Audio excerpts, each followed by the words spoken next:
L'éthique, leçon du 29 juin 1960. Donc, au moment de clore ce sujet difficile, risqué, où j'ai choisi de vous promener cette année, je crois ne pouvoir trop faire dans le sens de vous articuler la limite du pas que j'ai entendu vous faire.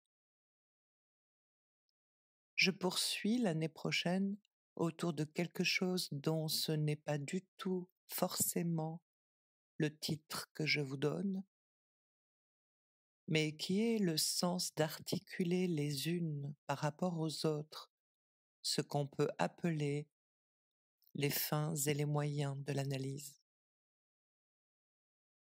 Il me semble indispensable, au moins que nous nous soyons arrêtés un instant sur ce quelque chose de toujours voilé qu'il y a dans ce qu'on peut appeler les buts moraux de l'analyse. Du fait que nous puissions articuler, promouvoir, dans le progrès de l'analyse, dans son ordonnance, quelque chose qui s'appelle normalisation psychologique, quelque chose y est inclus que nous pouvons appeler moralisation rationalisante. Aussi bien en est-il de ce qui s'articule dans le sens d'un achèvement, de ce qu'on appelle le stade génital, de cette maturation de la tendance et de l'objet, qui donnerait la mesure d'un rapport juste au réel. Une certaine implication morale est certainement incluse. Est-ce que l'articulation idéale d'harmonisation psychologique nous montre est ce quelque chose où doit se réduire la perspective théorique et pratique de notre action?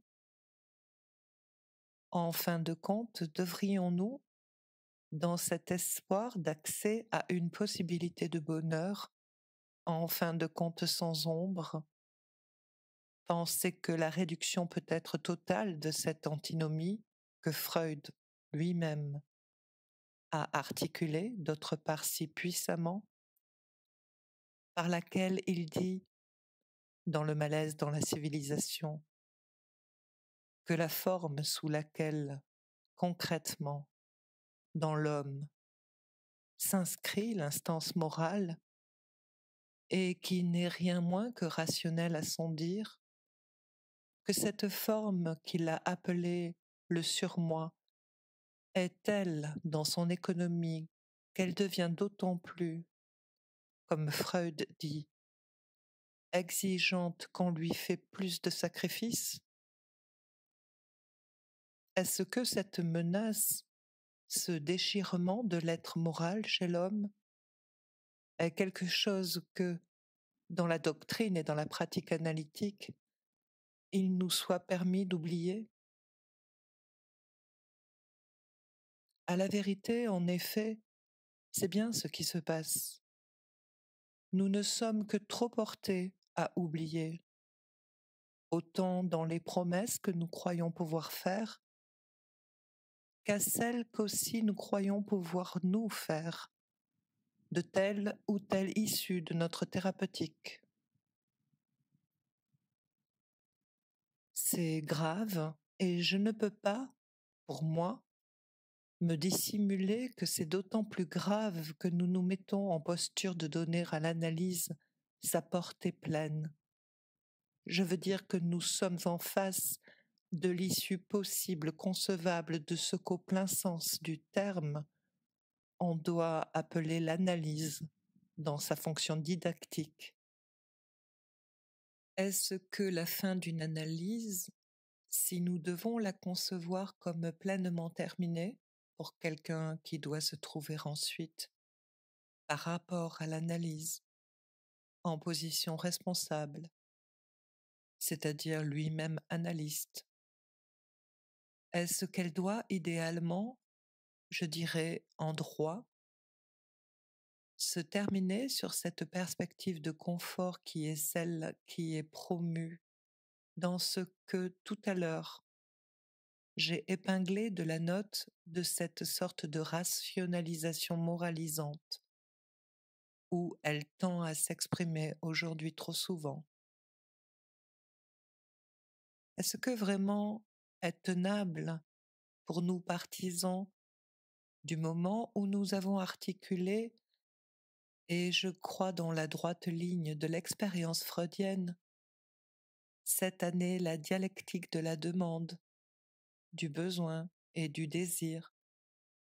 Est-ce qu'il est tenable de réduire, si l'on peut dire, le succès de l'analyse à ce quelque chose que nous pouvons décrire comme une sorte de position de confort individuel, liée à quelque chose d'assurément fondé et de légitime, que nous pouvons appeler, pour donner à ces termes tout leur poids, le service d'un certain nombre de biens, biens privés, biens de la famille, biens de la maison,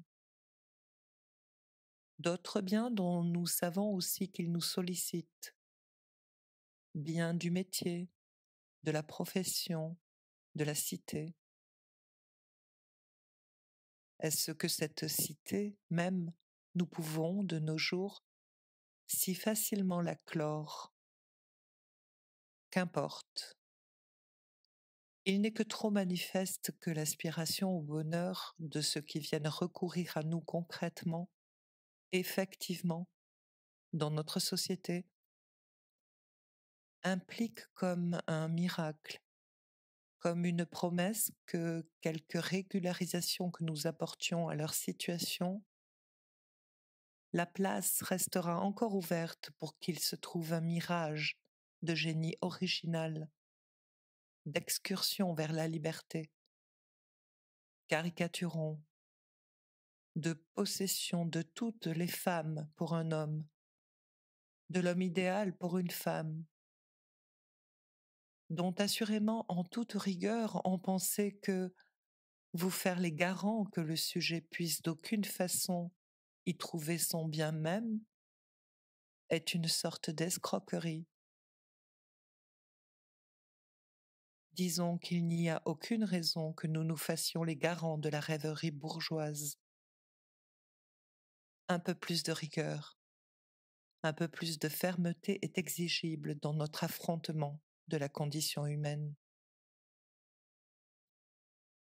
Et c'est pourquoi j'ai rappelé la dernière fois que les services des biens a des exigences, que le passage de l'exigence du bonheur sur le plan politique a des conséquences, que tout un mouvement dans lequel est entraîné le monde où nous vivons, en promouvant jusqu'à ses dernières conséquences la mise en ordre universelle de ce service des biens, implique une amputation, les sacrifices que nous connaissons, à savoir ce style de puritanisme dans le rapport au désir qui s'instaure historiquement et actuellement qui s'impose dans tout un secteur du monde engagé dans cette mise en ordre du service des biens sur le plan universel. Qu'aussi bien le problème n'est pas pour autant résolu du rapport actuel de chaque homme, pour autant qu'il ne s'agit pas du bonheur des générations futures, mais de son rapport à lui dans ce court espace de temps entre sa naissance et sa mort, avec son propre désir. Ici, comme je crois vous l'avoir montré dans la région que j'ai pour vous cette année dessinée, cette fonction du désir doit rester dans un rapport fondamental avec la mort. Je pose la question de savoir que la terminaison de l'analyse, la véritable, j'entends, celle qui prépare à devenir analyste, ne soit pas, à son terme, affronter celui qui l'a subi à la réalité de la condition humaine qui est proprement ceci que Freud, parlant de l'angoisse, a désigné comme étant le fond où se produit son signal, à savoir cette Hilflosigkeit, cette détresse qui s'articule proprement en allemand dans ce terme, en ceci que l'homme à ce niveau, dans ce rapport à lui-même qui est sa propre mort, mais entendons au sens que je vous ai appris à la dédoubler cette année,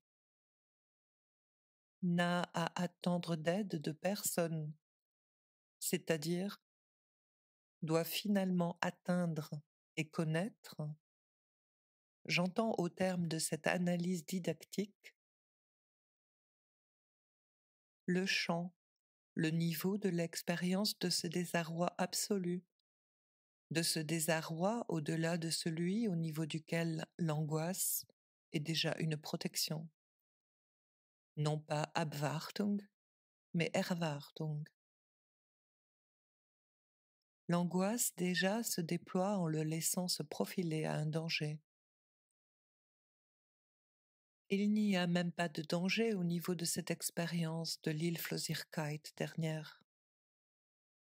La limite de cette région, je vous l'ai dit, elle s'exprime en ces derniers termes, pour l'homme, de toucher au terme de ce qu'il est et de ce qu'il n'est pas. C'est bien pourquoi le mythe d'Œdipe prend ici sa portée complète. Je vais une fois de plus aujourd'hui vous ramener à la traversée de cette région intermédiaire en vous rappelant le temps qui, dans l'histoire d'Œdipe, n'est point à négliger.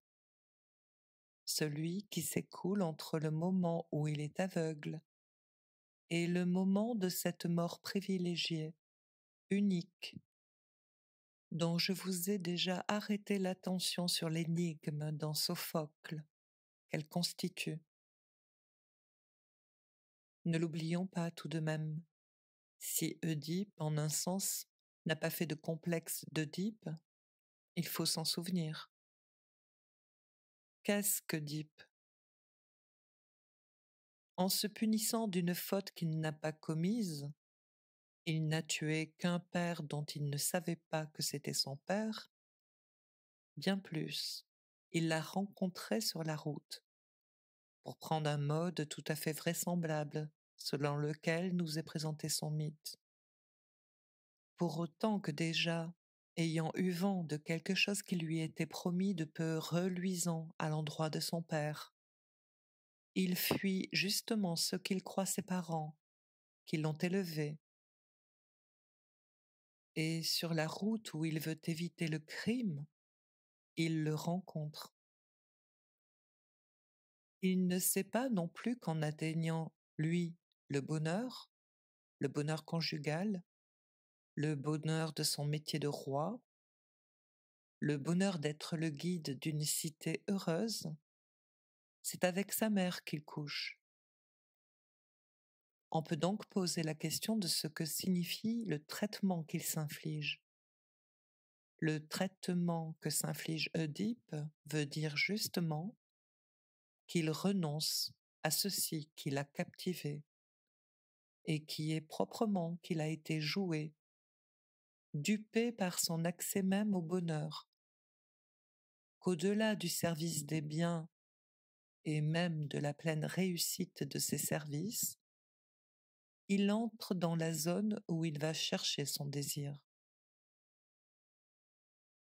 Car observez bien les dispositions d'Œdipe.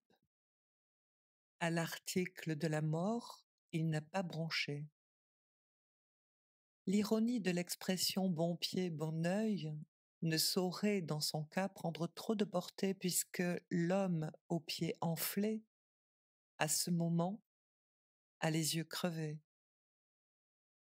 Mais cela ne l'empêche pas de pouvoir encore exiger tout.